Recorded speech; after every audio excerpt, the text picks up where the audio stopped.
الحمد لله وكفى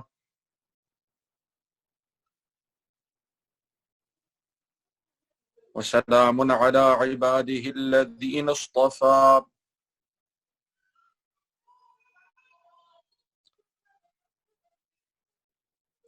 أما بعد فأعوذ بالله من الشيطان الرجيم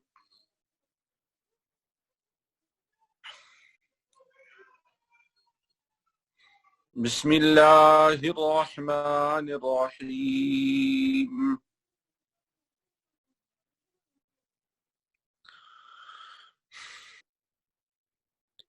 واعلموا أن فيكم رسول الله لو يطيعكم في كثير من الأمر لعنتم ولكن الله حبب إليكم الإيمان وزينه في قلوبكم وكره إليكم الكفر والفسوق والعصيان أولئك هم الراشدون فضلا من الله ونعمه والله عليم حكيم.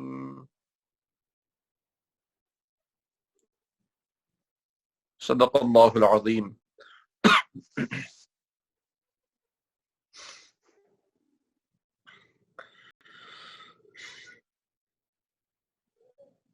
Respected elders,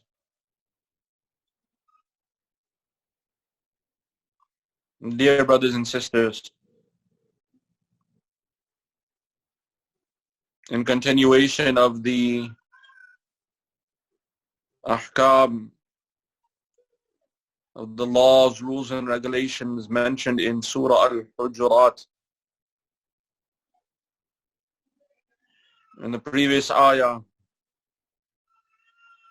Allah subhanahu wa ta'ala instructed us believers that whenever a sinner comes to us with some information, and here the word sinner is for someone that may have a track record of not being trusted or not being completely trustworthy. If such a person brings us some information, then it is our job to confirm and authenticate that information before we spread it or before we act upon it. Especially if that information involves such decisions that can bring about harm to people, harm to someone. So it is our job to make sure that we authenticate that information before we act upon it. In this connection, in the next ayah, Allah subhanahu wa ta'ala reminds the Sahaba radiyallahu anhum, وَعَلَمُوا أَنَّ فِيكُمْ رَسُولَ اللَّهِ, and you should know very clearly that with you there is Rasulullah sallallahu alayhi wa sallam, that he is with you. And many a times you come and you say something to him. He may even take action on your words, but many a times he may not listen to you. Sometimes you'll bring him some piece of information, you may give him some mashwara, but he will not act upon your advice, or he may not act upon the information that you have given him. And you should not feel bad about this. لو يطيعكم في كثير من الأمر لعنتم. If Rasulullah sallallahu alayhi wasallam, he was to obey you and to listen to you every single time you told him something, it can lead to great harm. وَلَكِنَّ اللَّهَ حَبَّبَ إِلَيْكُمُ الْإِيمَانِ. But Allah subhanahu wa ta'ala, He wants for you that He has made Iman beloved to you. And one of the requirements of Iman is that we submit to the decision that has been made by Allah subhanahu wa ta'ala and by Rasulullah sallallahu alayhi wa sallam. وَزَيَّنَهُ فِي قُلُوبِكُمْ. Allah subhanahu wa ta'ala beautified that Iman in your hearts. وَكَرَّهَ إِلَيْكُمُ الْكُفْرَ وَالْفُسُوقَ وَالْعِصْيَانَ. And Allah subhanahu wa ta'ala put a dislike and hatred in your hearts for disbelief, for sins, and for rebellion. أُولَٰئِكَ هُمُ الرَّاشِدُونَ. Those are the people who are truly guided and are on rushd, on the right path. And this is not because of their own doing. فَضْلًا مِّنَ اللَّهِ وَنِعْمًا. This is the grace of Allah subhanahu wa ta'ala and His favor. وَاللَّهُ عَلِيمٌ حَكِيمٌ. And Allah subhanahu wa ta'ala, He has complete knowledge and perfect wisdom. These two ayat, now that we've done the translation, they are part of the system of shura. Shura, or mashwara as it is also called, consultation, is a system that Allah subhanahu wa ta'ala has made in the lives of mu'mineen and believers. وَأَمْرُهُمْ شُورَى بَيْنَهُمْ. Allah subhanahu wa ta'ala mentions in the Quran, and is even named a surah in the Quran, Surah Ash-Shura, consultation or counsel. That as believers, whenever we want to take a major step in our lives, it is very, very important that we take shura, we take counsel. And one thing about taking counsel is that this is from the sunnah of Rasulullah sallallahu alayhi wa sallam. Whenever an important matter would come to him, so he used to call those Sahaba radiyallahu anhum that were experts in relation to that shura. And we'll come to the details of shura. There are many, many requirements related to shura that we have to understand. One of the things about shura, consultation, and this is all taken from the sunnah of Rasulullah sallallahu alayhi wa sallam. We'll go over some of the major rules. Is that whenever a shura is requested, a consultation is requested, one should analyze the situation and request counsel from the experts in that situation. That is from the ayat of the Quran, where Allah subhanahu wa ta'ala has told us in a few places in the Quran, فَاسْأَلُوا أَهْلَ الذِّكْرِ إِن كُنْتُمْ لَا تَعْلَمُونَ. Then ask the experts if you don't know, or ask the people of that field if you don't know something. I will go over the rules of shura inshallah, and we will try to explain it in our current situation. I think we have a very, very unique situation that we are in this time and age, where we can fully understand the rules of shura and explain them in the best way related to today's time. The month of May 2020, we are going through a pandemic. So to explain shura, we will try and go over the situation, so that way inshallah we'll have a clear picture of the rules of shura and how as believers we should also act in the shura. There are many of the rules. We'll try to cover as many as we can. This is also related to akhlaq and character.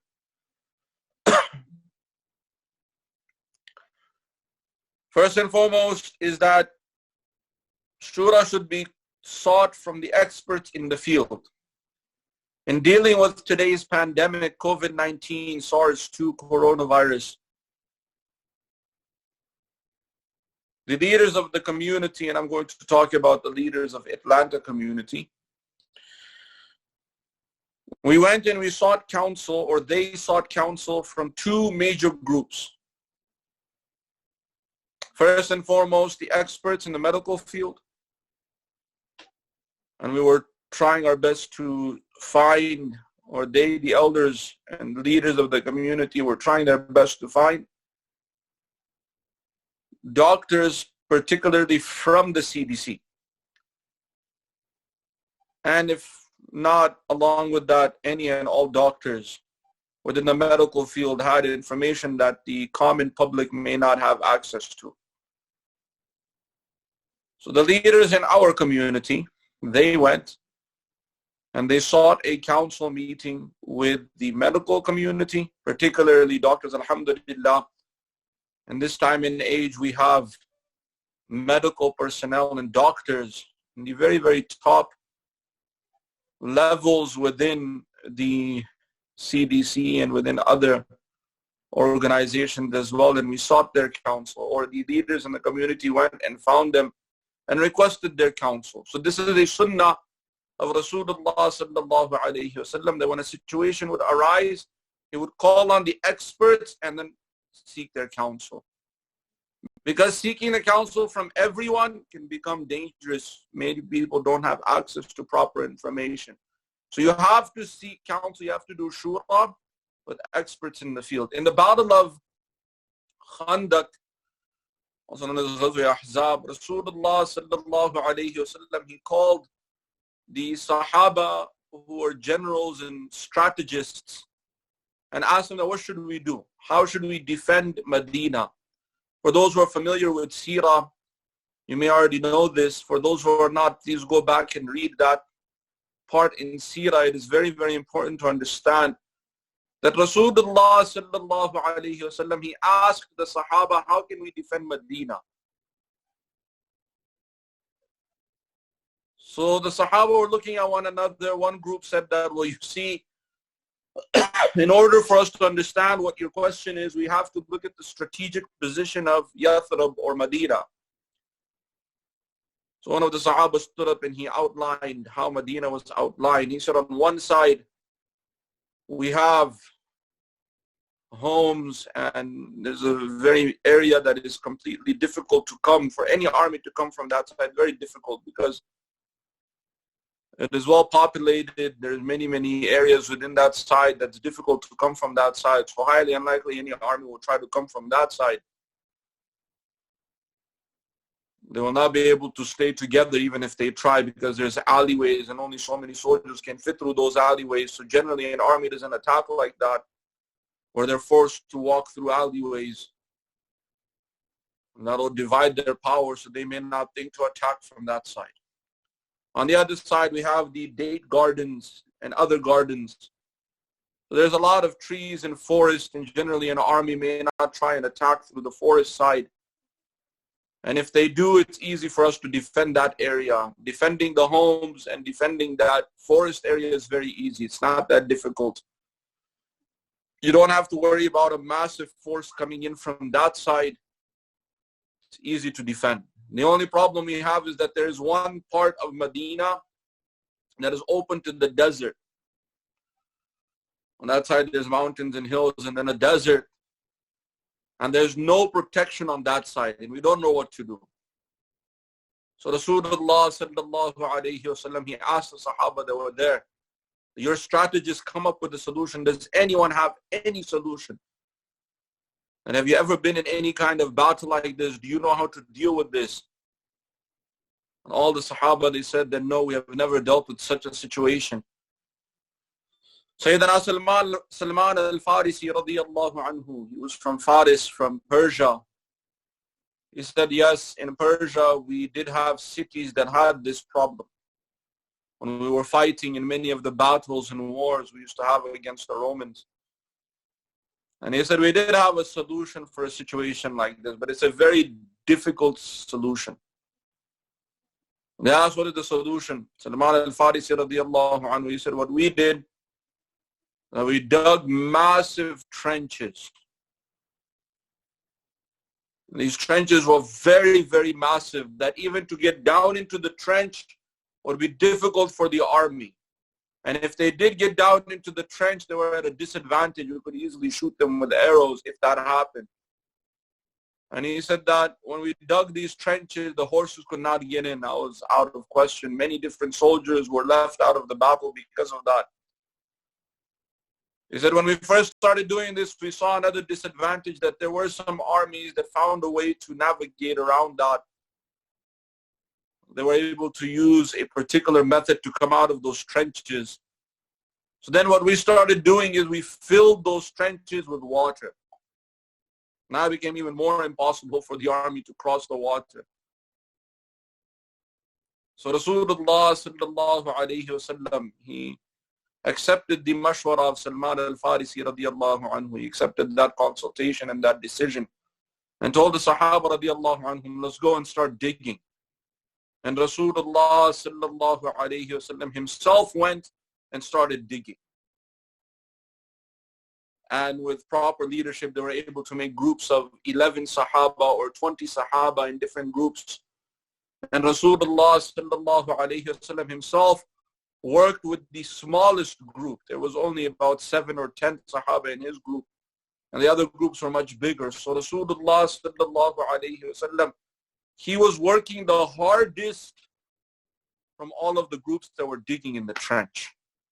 And this was to show his beautiful quality and akhlaq of leadership, that he did not just command others to do something, to do a difficult task, and then he himself didn't involve in it. He himself was the one at the foremost and the forefront, working very, very hard. So they sought consultation from the experts in the field, and they accepted that consultation. So that is one of the first rules of shura. And this is also that you understand and you recognize that every field has experts. And we should listen to those experts when it comes to situations.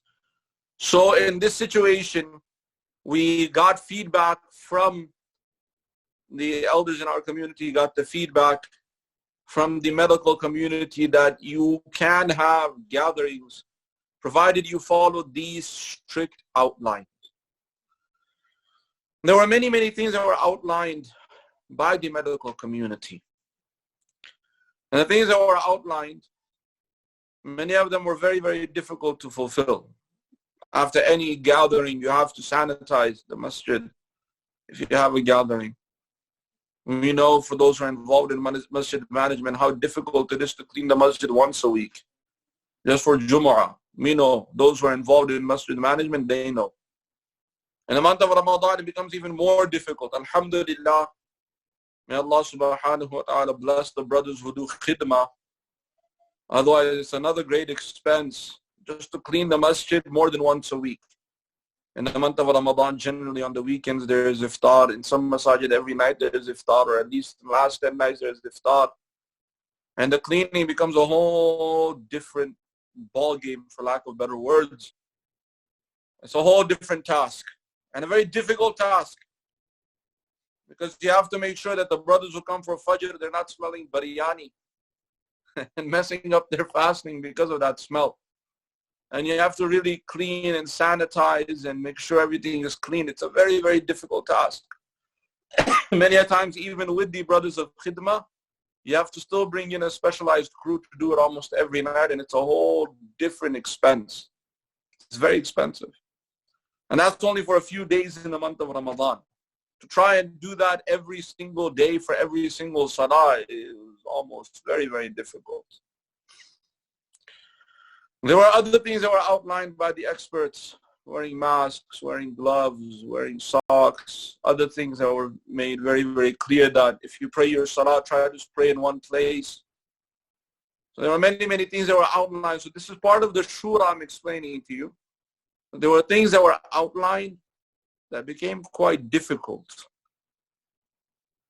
So inshallah, we stop here. From tomorrow, I'll explain the other elements of shura along with this decision. I think this is one of the most beautiful practical examples that we have in front of us of how shura works, and the decisions that we had to, that the decisions that the masjid management and leaders and elders in our community, they had to make. I think inshallah it'll be a very, very unique scenario that all of us can learn from, and also what kind of akhlaq are required in such a situation when these decisions are made, in case our decision is not accepted, or if our decision is accepted, what kind of situations and what kind of conditions the community and the Muslim community faced. Inshallah, from tomorrow we'll continue about shura, as today's ayat are related to the shura and consultation, and this is also a hukum in the Quran, a command in the Quran for the believers that whenever they have an important matter, they should do consultation and have shura. Inshallah, we stop here. We'll continue from tomorrow, inshallah. That is enough for the program of Akhlaq tonight. Inshallah, we'll read one hadith and then we will go to our tilawat of the night. May Allah subhanahu wa ta'ala give all of us the tawfiq to practice His deen. وَمَا عَلَيْنَا إِلَّا الْبَلَاغُ.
Inshallah, we will read the hadith of Rasulullah sallallahu alayhi wa sallam.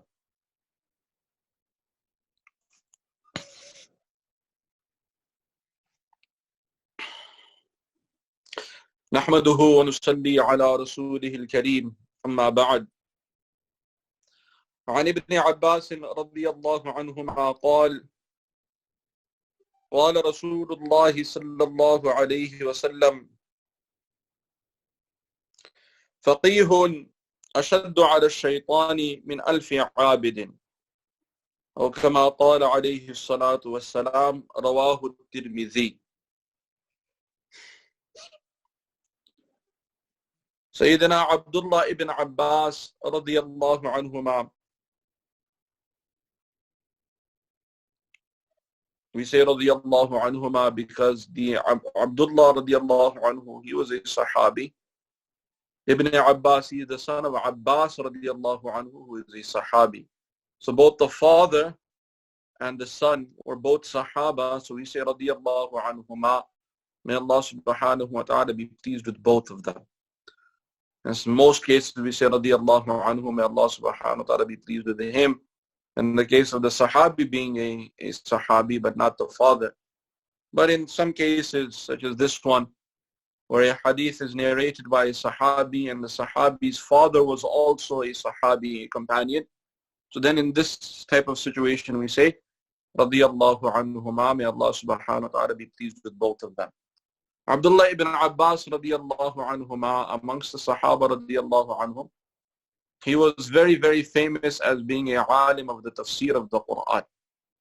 He was amongst the ulama of Sahaba. He has extensive and very, very deep knowledge of the Quran. Amongst the Sahaba, he was known as the most learned when it came to the ayat of the Quran. So Abdullah ibn Abbas radiyallahu anhuma, he narrates, he says, قال رسول الله صلى الله عليه وسلم, that Rasulullah sallallahu alayhi wa sallam said, and you should say sallallahu alayhi wa sallam, said that Rasulullah sallallahu alayhi wa sallam said, فقيه أشد على الشيطان. Faqih is a jurist who is a alim, a scholar, who has become an expert in jurisprudence and the laws and rules of Quran and Sunnah, deep knowledge of Quran and Sunnah. This is a faqih. You have the ulama. Amongst the ulama, there are different types of ulama. There are different scholars. We'll come back to those categories. So he says, faqihun, a faqih, ashaddu ala shaitan, is more difficult on shaitan, which means it is more difficult for shaitan to mislead a faqih. So a faqih, a learned scholar, he is very much more difficult on shaitan min alfi abidin, than 1,000 abid, 1,000 worshippers. Which means it is easier for shaitan to mislead 1,000 worshippers and to have an effect on 1,000 worshippers than to have an effect on a faqih, on a scholar who's an expert, a jurist in the field of Quran and Sunnah and in the field of fiqh. This hadith is in Tirmizi. I have a few points that need to be understood. One is that faqih, amongst the ulama, amongst the scholars, we have different levels. You have those scholars that specialize in the tafsir of the Quran. They're called mufassirin. They're called mufassirin or mufassirun, those that are experts in the field of the tafsir. You have those scholars that are experts in hadith. So in the tafsir, very, very famous, you have Ibn Kathir rahimahullah, and you have many scholars that are experts in the field of tafsir and the ayat of the Quran. You have another class of scholars that are experts in hadith. They're known as the muhaddithin or muhaddithun.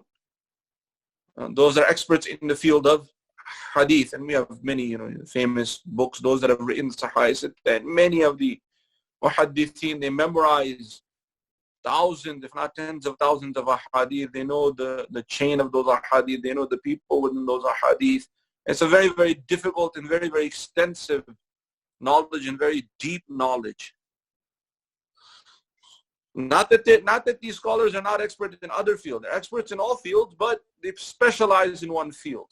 After they become ulama. All of these are levels after you become what is considered a alim. There's a standard of ulum, a standard of particular subjects you must master before you can be considered a alim, a scholar. Then you will be considered amongst the ulama. After you master that, then you do what's called takhassus. You specialize. You can go into tafsir, you can go into hadith, you can go into fiqh, and this is where you become a faqih. A system of faqih, where you end up understanding the laws and rules of Islam, what is called extractions from Quran and hadith. You may have multiple hadith on a particular topic. Each hadith will have a different point of view. But a faqih is able to point out why there are different points of view based on different scenarios. Okay? So those we have the fuqaha, the famous fuqaha. Imam Abu Hanifa rahmatullah alayhi, Imam Malik rahmatullah alayhi, Imam Shafi'i rahmatullah alayhi, Imam Ahmad ibn Hanbal rahimahullah, all of the great fuqaha. Then within these madhahib, you have the mufti. A mufti is someone who is qualified to pass a fatwa and they become their faqih. So this is what is considered a faqih. And that is more difficult on shaitan than 1,000 worshippers. Why? Because the faqih, the expert in the ulum of deen, the scholar, he is able to understand the tricks of shaitan. He's able to understand how shaitan will come to me and affect me.